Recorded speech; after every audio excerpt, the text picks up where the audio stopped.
Ici, vous avez une courbe qui vous décrit le lien qui existe entre la quantité totale de CO2 qu'on met dans l'atmosphère entre 1850 et 2100, parce que comme le CO2 est très stable, c'est la quantité totale qu'on va rajouter qui compte.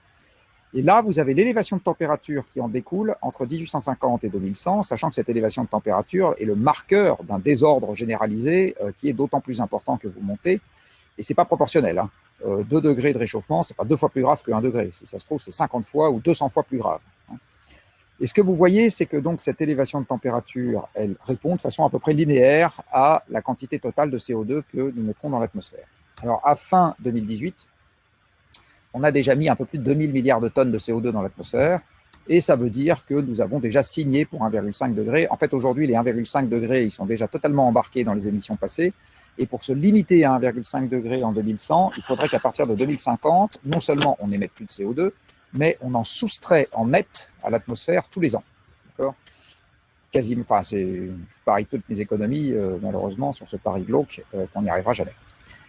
Si on veut se limiter à 2 degrés, ça, c'est physiquement encore possible, mais ça veut dire qu'il faut qu'on limite nos émissions à 3000 milliards de tonnes jusqu'en 2100, nos émissions cumulées, alors qu'on en a déjà émis 2200. Donc ça veut dire qu'il nous en reste 800, en fait 750 à émettre.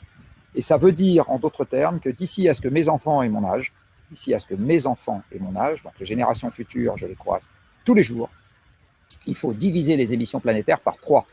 Alors, tous ceux d'entre vous qui ont affaire à un banquier ou qui sont banquiers eux-mêmes savent très bien faire des intérêts composés.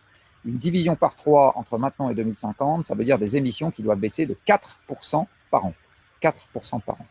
4% de baisse, c'est à peu près ce que le monde va faire involontairement cette année à cause de l'épisode Covid.